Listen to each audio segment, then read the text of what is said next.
Back to my channel academy. तो आज हम करने वाले हैं फर्स्ट ईयर कॉमर्स प्राइवेट का फॉर्म फिल। रेगुलर स्टूडेंट्स के लिए ऑलरेडी मैं वीडियो बना चुकी हूँ, तो वो इजीली मेरे चैनल पे जाके रेगुलर कैंडिडेट्स की वीडियो देख सकते हैं। अब आज हम बात करेंगे प्राइवेट कॉमर्स के ग्रुप की, ठीक है। फर्स्ट ईयर का एग्जामिनेशन फॉर्म कैसे फिल करना है, फीस का प्रोसेस क्या होगा और क्या क्या डॉक्यूमेंट्स रिक्वायर हैं। तो चलते हैं फॉर्म को फिल करते हैं। यहाँ पे सबसे पहले अपना आपने ये एनुअल ईयर देना है, यानी कि जो भी एनुअल ईयर आपका एकेडमिक चल रहा होगा। उसके बाद आ जाते हैं, बात करते हैं यहाँ पे रोल नंबर की। तो रोल नंबर आपने फिल नहीं करना, ये बोर्ड वाले खुद ही फिल करके आपको देंगे, ठीक है। उसके बाद आ जाते हैं यहाँ रजिस्ट्रेशन नंबर, यानी कि एनरोलमेंट नंबर, ठीक है। एक तरह से एनरोलमेंट नंबर आप ही समझ लें। आप लोगों का रजिस्ट्रेशन कार्ड बनता है और नॉर्मल कैंडिडेट्स का एनरोलमेंट नंबर बनता है, एनरोलमेंट कार्ड बनता है। तो ये अगर आपका रजिस्ट्रेशन नंबर ऑलरेडी आ चुका होगा, रजिस्ट्रेशन कार्ड से लेके रजिस्ट्रेशन नंबर यहाँ पे फिल करना है। अगर उस वक्त तक नहीं आया होगा तो फिर आपने इसको ब्लैंक जोड़ देना है। लेकिन जब आप इसको सबमिट कराने जाओगे अपने कॉलेज वगैरह में या जहाँ पे भी आप इसको सबमिट कराओगे, तो वहाँ पे आपने इसको इन्फॉर्म जरूर कर देना है कि मेरे पास रजिस्ट्रेशन कार्ड नहीं था, इस वजह से मैंने रजिस्ट्रेशन नंबर नहीं लिखा है, ठीक है। उसके बाद यहाँ पे बात करते हैं पिक्चर कैसे लगानी है। तो यहाँ पे आपकी पासपोर्ट साइज पिक्चर आएगी और इसको किसी भी किस्म की पेन से, स्टेपलर से, टेप से पेस्ट नहीं करना। इसको जस्ट आपने इसको गम से पेस्ट करना है। अब गम भी आप कोई अच्छी वाली लेना जो कि आपकी पिक्चर को अच्छा सा पेस्ट कर दे। यहाँ पे आप UHU के लिक्विड वाली ले लेना, वो भी काफी अच्छा पेस्ट कर देती है। किसी भी किस्म की पेन टेप अलाउ नहीं है, ऑलरेडी यहाँ पे मेंशन है, वरना आपका फॉर्म हो जाएगा रिजेक्ट, ठीक है। यहाँ पे आ जाते हैं नेम है, फादर नेम है, डेट ऑफ बर्थ है, रेजिडेंशियल एड्रेस है, CNIC है। ये सारी इन्फॉर्मेशन बहुत बहुत इंपॉर्टेंट है और कैसे फिल करनी है मैं आपको यहाँ पे बताती हूँ।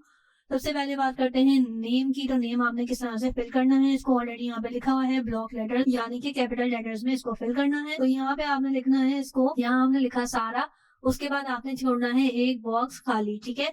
सारा के बाद यहाँ पे लिखना है सारा अली। आपने पुनः फुल नेम लिखना है, जो भी आपका फुल नेम डॉक्यूमेंट्स में लिखा हुआ है। अगर आप नाम के आगे सैयद, मोहम्मद या जो भी नाम लगा हुआ है तो आपने जरूर लिखना है, वही नाम लिखना है जो आपके डॉक्यूमेंट में पूरा है, और जो स्पेलिंग लिखी हुई है एग्जैक्टली वही लिखनी है, वरना आपके फॉर्म में मसला आ सकता है, ठीक है। मैंने आपको बता दिया कि आपने इसको फिल कैसे करना है। कैपिटल लेटर्स के अंदर होना चाहिए और बीच में जैसे ही आपका गैप आएगा, गैप की जगह आपने ब्लैंक बॉक्स जोड़ना है, ठीक। जो आपके बाकी की बॉक्सेस रह रहे हैं ये आपने एज इट इज खाली छोड़ने हैं, ना कोई क्रॉस लगाना है ना कुछ करना है, ब्लैंक छोड़ना है। फादर नेम में भी सिमिलरली आपने इसी तरह से फिल करना है कैपिटल लेटर्स के अंदर अली। उसके बाद आपने ये बॉक्स छोड़ देना है, उसके बाद यहाँ पे इसको फिल करना है। यहाँ पे हम लिख देंगे अली खान, ठीक है। तो इस तरह से ये आप क्या हो गया, फादर नेम। अब आ जाते हैं, बात करते हैं डेट ऑफ बर्थ की। डेट ऑफ बर्थ भी आपने यहाँ पे सबसे पहले डेट लिखनी है, यानी कि फॉर एग्जांपल 11 नवंबर आपकी डेट ऑफ बर्थ है, तो यहाँ पे आपने फिल करना है 11।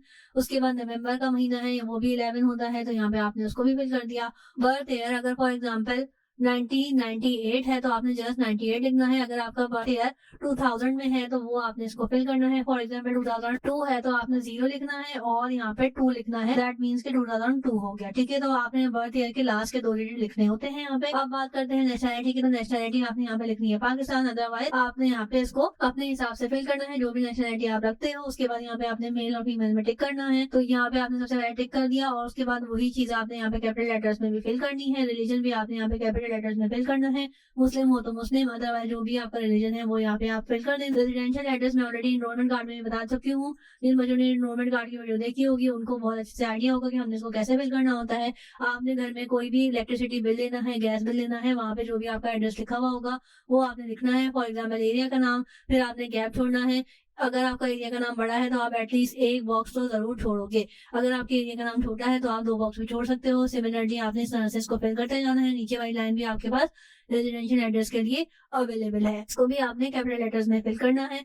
CNIC नंबर जिन बच्चों का नहीं है वो बे फॉर्म फिल कर सकते हैं, बे फॉर्म नंबर जो आपका होता है वही आपका CNIC नंबर होता है। अब आ जाते हैं, बात करते हैं कॉन्टेक्ट नंबर की। तो कॉन्टेक्ट नंबर भी मैंने एनरोलमेंट कार्ड में भी बताया था, वही नंबर देना जो आपका एक्टिव हो, यानी कि अगर बोर्ड वाले या कॉलेज वाले आपसे कॉन्टेक्ट करना चाहें तो वो इजीली कर सके, ठीक है। मार्क और आइडेंटिफिकेशन देनी है, तो यहाँ पे आपके पास आ गया कि वो सबसे ज्यादा जरूर आपने यहाँ पे इसको मेंशन करना है। तो कोई भी आपका चोट का निशान हो, कोई भी स्कार हो, कोई भी मतलब तिल वगैरह है फेस पे, तो वो आप इजीली यहाँ पे दे सकते हो। पोस्ट कोड कैसे फाइंड करना है ये ऑलरेडी वीडियो में बना चुकी हूँ, तो आप वहाँ से देख लेना जिन बच्चों को नहीं आता। अदरवाइज अगर आपको अपने एरिया का पोस्ट कोड पता है तो वो आप बिल्कुल सही यहाँ पे फिल कर देना। पोस्ट कोड फिल करना जरूर इंपॉर्टेंट है, क्योंकि ऑलरेडी फॉर्म में मेंशन है कि आपने कोई भी खाना खाली नहीं छोड़ना, जो भी इन्फॉर्मेशन आपसे मांगी गई है वो आपने जरूर फिल करनी है। अब पोस्ट कोड क्यों इंपॉर्टेंट, क्योंकि यहाँ पे अगर आपको कोई बोर्ड वाले या कॉलेज वाले कोई भी डॉक्यूमेंट आपको पोस्ट करना चाहें तो वो आपको इजीली कर सके, इसीलिए वो आपसे यहाँ यहाँ पे रिक्वायर कर रहे हैं, पूछ रहे हैं, मांग रहे हैं, ठीक है। उसके बाद बात करते हैं यहाँ पे आपकी मैट्रिक इन्फॉर्मेशन। तो मैट्रिक इन्फॉर्मेशन आपने बिल्कुल सही देनी है, जो भी आपका बोर्ड था, यानी कराची बोर्ड था या जो भी बोर्ड था, यहाँ पे आपने इसको फिल करना है। उसके अलावा यहाँ पे आपने रोल नंबर फिल करना है, मैट्रिक की मार्कशीट निकाल देना सामने, ताकि आपको ये सारी इन्फॉर्मेशन इजीली मिल जाए। रोल नंबर भी आपने यहाँ पे मैट्रिक का देना है, ग्रुप आपने देना है बायो कंप्यूटर, जो भी आप जिस भी ग्रुप से आपने यहाँ पे किया था मैट्रिक, ईयर भी देना है जो की मार्कशीट पर लिखा हुआ होगा, ग्रेड और मार्क्स के लिए भी आपके पास मार्कशीट होना लाजमी है। अब बात कर लेते हैं कि क्या डॉक्यूमेंट्स आपको चाहिए। तो प्राइवेट वालों को सिर्फ ये 2-3 डॉक्यूमेंट रिक्वायर है और रेगुलर कैंडिडेट्स के लिए अलग से डॉक्यूमेंट चाहिए। तो वो रेगुलर की वीडियो देखें, यानी कि मैंने जो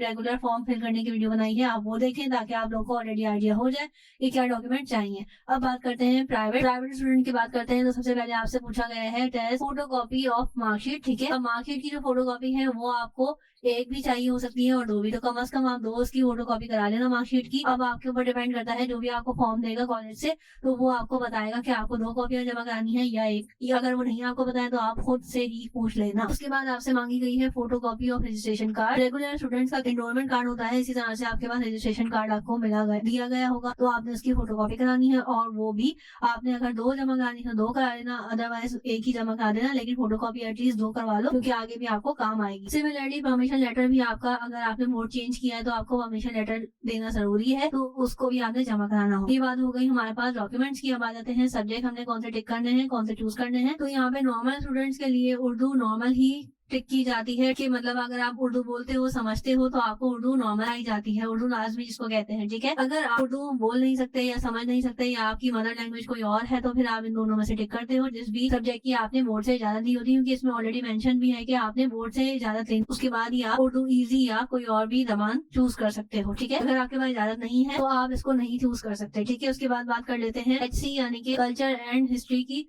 तो ये भी आपको बोर्ड की इजाजत चाहिए होती है इसके लिए, अगर आप फॉरेन कैंडिडेट हो, ठीक है, तो ही आप इसको चूज कर सकते हो। अदरवाइज अगर आप पाकिस्तान में रहते हो तो आपके लिए होती है पाकिस्तान स्टडीज, जो कि आपको सेकेंड ईयर में पढ़ाई जाएगी। तो अभी फिलहाल आपने इसको ब्लैंक छोड़ देना है, ठीक है। उसके बाद बात करते हैं यहाँ पे इंग्लिश की। तो इंग्लिश भी आपको इंग्लिश नॉर्मल ही पढ़ाई जाती है, यहाँ पे ऑलरेडी मेंशन भी है आम स्टूडेंट्स के लिए, ठीक है। अगर आपके पास बोर्ड की इजाजत है तो आप यहाँ पे इंग्लिश एडवांस पे टिक कर सकते हो, अदरवाइज आप इंग्लिश नॉर्मल पे ही टिक करोगे, ठीक है। उसके बाद आ जाती है बात, अगर आप मुस्लिम हो तो आप इस्लामियत लोगे, अगर आप नॉन मुस्लिम हो तो आप सिविक्स पे जाओगे और सिविक्स को टिक करोगे, ठीक है। अब बात करते हैं ऑप्शनल सब्जेक्ट की। तो ऑप्शनल सब्जेक्ट में हमारे पास ये चारों के चारों सब्जेक्ट जो है हमें पेपर देने होते हैं कॉमर्स के अंदर, तो ये आपने इस तरह से टिक कर देना है। अब बात करते हैं फीस की, कि फीस हमने किस तरह से जमा करानी। तो आप लोग क्योंकि प्राइवेट स्टूडेंट्स हो तो आपने यहाँ पे 2100 रुपए जमा करानी है, ठीक है, फीस, और ये भी आपने फिल करना है, ठीक है। यहाँ पे आपने रोल नंबर देना है, उसके अलावा नाम देना है, पता देना है, ठीक है, पोस्ट कोड नंबर देना है और रिहाइश यानी कि एड्रेस देना है, ठीक है। और ये वाला जो खाना है ये सारा आपने जब फिल करना है जब आपने अगर उर्दू ना ली हो, ठीक है, आपने मैट्रिक भी किसी और जगह से या किसी और चीज से पास किया हो तो आपने यहाँ पे इसको फिल करना है। अदरवाइज अगर आप नॉर्मल स्टूडेंट हो तो आप इसको फिल नहीं करोगे। अगर आपने सिंधी या किसी और जबान में पेपर दिए हैं तो आप इसको जरूर फिल करोगे, ठीक है। उसके अलावा यहाँ पे आपने ईयर फिल करना है, ठीक है, जिस भी ईयर आप पेपर दे रहे हो, जो आपका एनुअल ईयर होगा। और फिर यहाँ पे आपने बताना है कि आपने मैट्रिक के साथ पास किया, किस ग्रेड में पास किया, ठीक है, ये ग्रेड ऑलरेडी मेंशन है। रोल नंबर आपका क्या था, आपने रोल नंबर यहाँ पे फिल करना है। तो ये तीनों चीजें आपने दे दी कि बोर्ड, मैट्रिक बोर्ड आपने जो है किस बोर्ड से किया था, किस साल किया था, किस डिवीजन में किया था और क्या रोल नंबर आपके पास था मैट्रिक का, ठीक है। उसके अलावा आपने यहाँ पे डेट डालनी है और यहाँ पे आपने सिग्नेचर्स करने हैं। अगेन सिग्नेचर वो सिग्नेचर करना है जो आप इजीली अटेंडेंस शीट में भी कर सको, और जब आप यहाँ पे इसको सिग्नेचर करोगे तो वो सिग्नेचर आप अपनी रफ कॉपी में भी कर लेना एग्जैक्टली, ताकि आपको याद रहे, क्योंकि एग्जाम जो है आपके 2 से 3 महीने बाद होंगे तो आप भूल ना जाओ, इसीलिए आप कहीं करके रख लेना ताकि आपके पास भी सेफ रहे। उसके बाद यहाँ पे अगेन आपको बताया गया है कि आपने कितनी फीस जमा करानी है। तो 2100 आपने इसको जमा करानी है। नीचे ही इसी फॉर्म के नीचे आपके पास ये वाउचर्स, इसको फिल करना बहुत ही आसान है, यानी कि सबसे पहले आपने डेट डालनी है, जिस भी डेट आप इसको फिल कर रहे हो, जमा करा रहे हो, उसके बाद नाम देना है, फादर नेम देना है, ये सारी चीजें भी कैपिटल लेटर्स में देनी है। उसके अलावा रेजिडेंशियल एड्रेस भी आपने वही देना है जो आपने ऊपर फिल किया है, CNIC नंबर भी वही देना है, कॉन्टेक्ट नंबर भी वही देना है। उसके अलावा मैट्रिक का रोल नंबर यहाँ पे देना है और ईयर देना है। उसके बाद यहाँ पे आपने मैट्रिक का ग्रुप बताना है, बायो या कंप्यूटर। ये आपका हो गया पूरा वाउचर फिल। ठीक है, उसके अलावा आपके पास ऑलरेडी मेंशन भी है। उसके अलावा आपने यहाँ पे 2100 रुपीज फीस जमा करानी है। लेट फीस अगर आप जमा कराओ ड्यू डेट के बाद तो आपको लेट फीस भी भरनी पड़ेगी। उसके अलावा यहाँ पे ऑलरेडी मेंशन है कि ये पूरी अमाउंट आपने यहाँ पे वर्डिंग में लिखनी है, यानी कि TWEN पूरी स्पेलिंग के साथ लिखनी है। ठीक है, इस तरह से आपने ये 20 फिर आपने लिखना है इसके बाद 1 ठीक है, ये 21 और नीचे 100 भी इसी तरह से आपने स्पेलिंग में लिखना है। तो ये आपका वाउचर फिल हो जाएगा। इसी तरह से आपने बाकी भी करना है, मैंने आपको एक फिल करके बता दिया है। ये आपका हो गया form fill. I really hope so कि आप लोगों के लिए हेल्पफुल रहा होगा। दुआ में याद रखना। जल्दी